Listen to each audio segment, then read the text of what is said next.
Pero vamos a recapitular el tema y un caso que venimos tratando y que Héctor Martí Galeano lo viene siguiendo desde hace tiempo, tiene que ver con el caso Baraldo, en Esperanza, Héctor. Así es, caso Baraldo, que brevemente les comento, conmovió mucho a la comunidad, sigue conmoviendo a la comunidad esperancina. Es el caso de un niño que tenía en su momento 10 años, en el 2013, y en el 2014, a partir de un cambio en su conducta, la madre empieza a explorar sobre esa situación y descubre a partir de unas imágenes en teléfonos celulares que había sufrido abuso por parte de sus abuelos, es decir, por parte de los padres de la mujer que termina denunciando el hecho. Avanza la investigación en Esperanza, en primer término con la fiscal Clelia Trocero. Se logra detener a los padres, a los abuelos del niño, a los padres de Fernanda Baraldo, la denunciante, y además después se logra detener al tío del niño, al hermano de la denunciante, que tenía alguna condición de personal policial en su momento. La investigación fue bastante... tuvo muchos inconvenientes. Clelia Trocero fue separada por el fiscal regional de entonces, Ricardo Fesia. Se sumaron otros fiscales a la tramitación del expediente, como los doctores de Pedro y Filippi, y finalmente se pudo poner un plazo. Obviamente se le hizo una cámara Gesell al menor, como contamos aquí en varias oportunidades, en donde claramente surge haber tenido una situación de estrés producto de abusos sexuales por parte de sus abuelos. Y finalmente se fija la audiencia para comenzar el juicio oral, es decir, la última instancia que tiene el proceso judicial. Ese juicio oral estuvo conformado obviamente por los imputados, su abogado Eduardo Hauchen, por Fernanda Baraldo, mamá del niño víctima, y sus abogados Martín Rizzo Patrón y Carolina Walker, y el tribunal juzgador a cargo de la jueza Susana Luna, Jorge Pegazzano y el doctor Silva. Frente a varias situaciones en las que el tribunal, principalmente Susana Luna, mostró tener más comprensión con la defensa de los imputados que con la mamá del niño víctima, y porque surgieron además distintas expresiones, muchas de ellas hasta vulgares dentro de las audiencias, los abogados querellantes de la mamá del niño víctima recusaron a todo el tribunal. Eso estaba por resolverse en las últimas horas, y además denunciaron ante la Corte Suprema de Justicia de la Nación a la jueza Susana Luna. Están con nosotros Carolina Walker y Martín Rizzo Patrón, abogados de la familia Baraldo. ¿Cómo les va? ¿Qué tal? ¿Cómo les va? Bueno, ¿van a denunciar a la jueza ante la Corte Suprema? Ya lo hemos hecho. En el día de ayer se presentó un escrito ante la Corte Suprema de Justicia de la provincia, en la cual se denuncia a la doctora Susana Luna por violencia institucional. Esta denuncia se da en virtud de la audiencia que tuvo Fernanda el día 31, por varias cuestiones, digamos. Existe un protocolo que está adherido por el Poder Judicial de la provincia en el año 2011 sobre cómo de tratar la justicia a las personas en situación de vulnerabilidad, digamos. María Fernanda precisamente está contemplada dentro de este protocolo por haber sido mamá víctima de un delito sexual y muchísimo más dentro del ámbito intrafamiliar, por lo cual hay que tomar determinadas medidas tanto para su comparecencia como para todas las audiencias en las que ella participe, tanto como testigo o en este caso también, como ocurrió, como cariada, digamos. Incluso existe, digamos, una norma expresa dentro de ese protocolo en donde, digamos, se trata de evitar, bajo todo punto de vista, que la víctima tenga una confrontación directa con el imputado. Nosotros el otro día lo venimos contando, digamos, pero lo resumo. María Fernanda fue citada a las 8:15 de la mañana, el día martes 31, estuvo aproximadamente 3 horas esperando para poder ingresar a la audiencia. Cuando finalmente ingresó, declaró durante 2 horas, intempestivamente fue interrumpida por la defensa para que puedan declarar los imputados por primera vez. Digamos, en todos estos años nunca habían querido declarar y justo quieren declarar en el medio de la declaración de María Fernanda. Digamos, esto está prohibido por este protocolo que te venía contando. y es llevada a resguardo, entre comillas, porque en realidad fue confinada en una salita de 1,5 metros cuadrados, digamos, una salita en donde muchas veces esperan los presos, y estuvo allí durante 3 horas sin entender lo que estaba pasando. En ningún momento se nos permitió, ni a nosotros, ni al fiscal, ni a ninguna persona, que nos acerquemos a ella para poder explicarle qué es lo que estaba pasando. Esto acrecentó aún más, y ya venía ya nerviosa, digamos. María Fernanda además tiene un problema psiquiátrico, digamos, a raíz de todo de toda esta situación judicial que tuvo que vivir a raíz del abuso de su hijo. Y bueno, finalmente es traída nuevamente a la sala. En ese momento es sorprendida, porque si bien nosotros estábamos adentro y sabíamos qué estaba ocurriendo, ella no lo sabía, sorprendida por un careo. Este careo se desarrolló de un modo absolutamente anormal, digamos, porque el careo tiene determinadas formalidades que no se cumplieron en absoluto. Digamos, eran en realidad 3 personas, digamos, eran los 2 defensores y el imputado increpando directamente a María Fernanda. Esto obviamente la puso aún más nerviosa, la empezamos a mirar, estaba colorada, estaba con los ojos llenos de lágrimas, temblando. En ese momento le pedimos a la jueza un cuarto intermedio para que se pueda tranquilizar y además explicarle qué es lo que estaba pasando, porque si bien uno sabe a grandes rasgos lo que es un careo, digamos, tiene determinadas formalidades que una persona común no las entiende, claro. No tiene por qué entenderlas tampoco hasta que viva ese momento. En ese momento, cuando le explicamos que María Fernanda estaba mal, sin siquiera preguntarle a María Fernanda cómo estaba, respondió de un modo bastante agresivo. Sí, yo la veo perfecta. Lo pudimos ver, de hecho son las imágenes que y bueno, finalmente Fernanda siguió careándose con su hermano, digamos, enfrentándose con su hermano, pero yo no lo llamaría careo, y después declaró, una vez terminado ese careo, durante 2 horas más. O sea, todo esto que yo te relato llevó 10 horas. 10 horas en las que María Fernanda no tuvo ningún tipo de contención, que también es otra de las pautas, digamos, de este protocolo, que las personas en situación de vulnerabilidad tienen el derecho, digamos, o más bien, digamos, los actores del proceso judicial tienen la obligación de brindarle un asesoramiento médico y psicológico a estas personas, y más cuando estamos hablando de situaciones dentro del ámbito familiar. Todo esto no sucedió, si bien esto formó parte de la recusación que presentamos con el doctor Rizzo Patrón el día jueves. Esto formó parte de esta denuncia que te digo, que nosotros consideramos que además de ser posiblemente una de las causales de remoción, además lleva implícito también un grave desconocimiento del derecho por parte de la doctora Luna, porque además de este protocolo, que es un protocolo internacional, están las mismas normas del Código de Procedimiento Civil y Comercial que no aplicó, tanto las referidas al tratamiento que se le debe llevar a las víctimas, como las formalidades de, por ejemplo, un careo.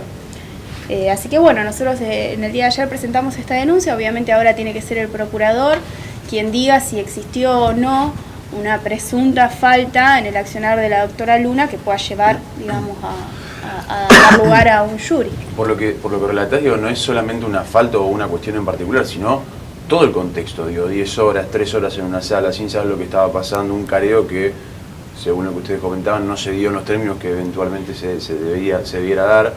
Digo, toda una situación, un contexto sumamente irregular y de un hostigamiento permanente hostigamiento. Incluso termina, o sea, delante de María Fernanda, que como es querellante estaba presente en la sala, denunciándola al abogado, hace todo un alegato sin decir hasta dónde se dirigía. En el juicio oral tiene ciertas reglas. Yo puedo hacer cualquier planteo en el juicio, tengo que decir a dónde me dirijo y después fundarlo. No al revés. Bueno, ¿qué hace el abogado? Empieza a decir que María Fernanda había mentido, que esto es toda una farsa, que esto es todo un aburdo. ¿A dónde se dirige, doctor? No, déjeme terminar. No es así, o sea, primero hay que decir a dónde se dirige y después fundamentar. ¿Qué hace el doctor Hauchen? Pide en definitiva que se remitan las copias de grabaciones al MPA por un falso testimonio, porque ella no coincidía su testimonio con el de su esposo. A ver, ¿qué hace el tribunal? Él pide que el tribunal en pleno delibere y salga afuera. Vuelven a entrar y dicen, sí, vamos a remitir las copias por falso testimonio. Eso antes de la sentencia, y eso en ningún juicio se ha visto, porque eso es preopinal, es una opinión previa o prejuzgamiento. La están juzgando a la mentira del testigo antes de la sentencia. Lo peor de todo, pero lo peor de todo esto, que con el tiempo que tuvimos todo el fin de semana, cotejamos todas estas declaraciones que están todas filmadas, en ningún momento se contradijo con ninguna declaración de su marido, o sea que eso es una mentira que dio lugar a una resolución previa a la sentencia que equipara. Objetivamente es un prejuzgamiento y nos impide que tengamos garantías sobre la imparcialidad del tribunal. Por eso es que no yo... solo contra la doctora, contra todo el tribunal. Yo en principio lo pongo contra la doctora, por el trato desigual, por la animosidad que hay en contra de la querella, en contra de la víctima. Y lo hago extensivo una vez que controlo los videos y todo, contra el resto del tribunal, pero no así por una cuestión como la doctora Luna de animosidad, sino por una cuestión objetiva. Hay un elemento objetivo que es un prejuzgamiento, es una resolución previa a la sentencia que impide que pueda yo pensar que haya objetividad o imparcialidad en el momento de dictarse sentencia.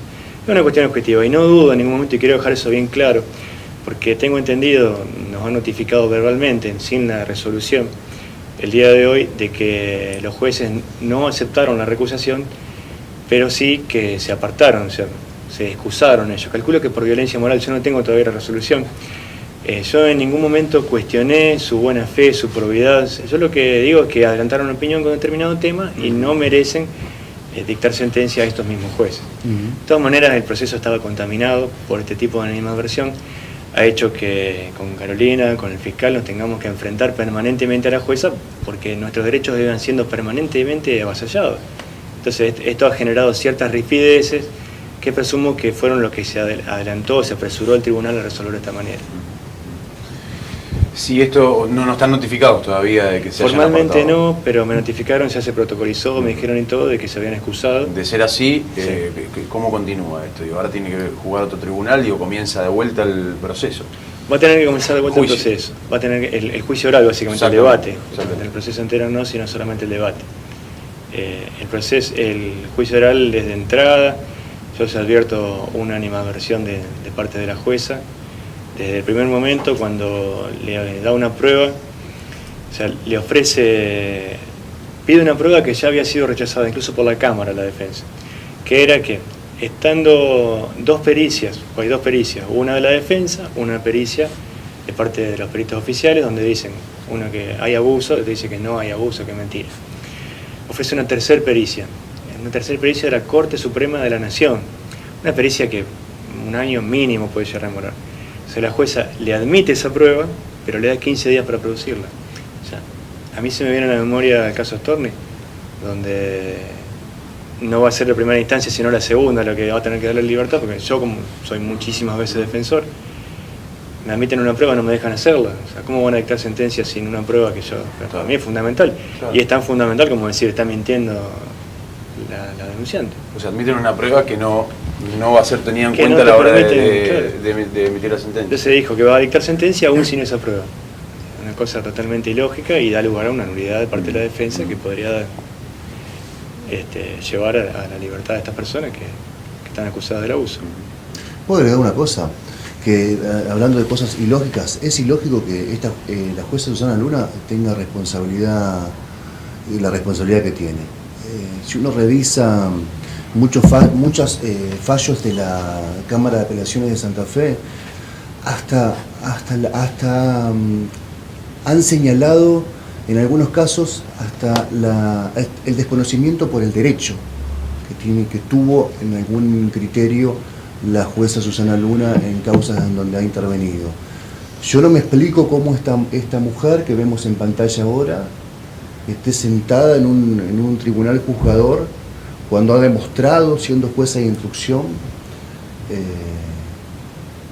que con su accionar y con sus medidas y sus diligencias estuvo muy lejos, digamos, del estándar de cualquier juez de instrucción de la provincia de Santa Fe, y que, por el contrario, además de estar lejos del estándar, tiene un sinnúmero de nulidades, sus fallos tienen un sinnúmero de nulidades por parte de la revisión de las distintas salas de las cámaras de apelaciones de Santa Fe.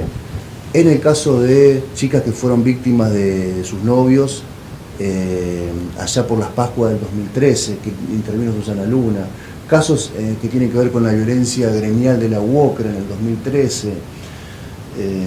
Bueno, he escuchado un sinnúmero de abogados penalistas de Santa Fe hablar de los criterios confusos de Susana Luna antes de llegar a ser jueza, y sin embargo está ahí la doctora Susana Luna. Yo voy a ampliar esa denuncia con otro hecho que yo tengo de cuando era jueza de instrucción, por un homicidio que ha ocurrido en el barrio Centenario, donde la doctora Luna, con un solo testigo, estamos hablando de un solo testigo, dice, venía en la moto manejando fulano, atrás venía Mengano, el de atrás dispara, lo mata a una persona. Un solo testigo. El que dispara, falta de mérito. El que maneja la moto, preso, procesado. Obviamente que la cámara lo da de vuelta. ¿Qué hizo la doctora Luna? Yo planteé cómo puede tener dos opiniones disímiles en un solo caso, mismo hecho, con el mismo testigo, la misma víctima. El que dispara con falta de mérito, estamos hablando de un solo testigo. Iban en la misma moto los dos. La misma moto, un solo testigo que los ve a los dos, los conoce, todo, y dice fulano y Mengano. Se excusa porque dice ya había opinado. O sea, estamos en un colegio de jueces, ya opinó con respecto al que iba atrás, el de adelante no tiene otra cuestión que si hay también falta de mérito. No, procesado. Se excusan, hace dos expedientes, manda un expediente a sentencia, cuando estaba uno con falta de mérito por el mismo hecho. Tiene que cerrar, o sea, ¿hay mérito o no hay mérito? En sentencia le bajan el expediente, le dicen, pero señora, decidan si lo sobresee al que disparó o lo confirma procesado. No, la manda de vuelta para arriba, hace todo expediente y tramitan por separado. Ese expediente yo lo tengo ahora en mi estudio, que me corrieron traslado para hacer una requisitoria de elevación al juicio y bueno, vamos a plantear ahí otra denuncia. Hay un claro caso en el mejor de los casos, un desconocimiento del derecho. Yo creo que no. En el mejor de los casos, un desconocimiento del derecho. En el mejor de los casos. ¿Y usted por qué cree que no? Es muy claro, o sea, dos personas en una moto, o uno lo larga y el otro lo deja preso. Personalmente sobre la jueza. Y algo hay atrás de eso, no es solamente un desconocimiento, porque aparte yo se lo planteo, por escrito, todos los fundamentos, porque si ya opinó con respecto a uno, el otro tiene que ser igual, es en la misma moto, el mismo testigo, todo. No daba para hacer dos expedientes. Me impide acceder, por un decreto, al otro expediente, que siguió tramitando por separado, y yo no era parte y no podía acceder, pero era parte interesada totalmente, si es el mismo hecho. No pude acceder más a ese expediente.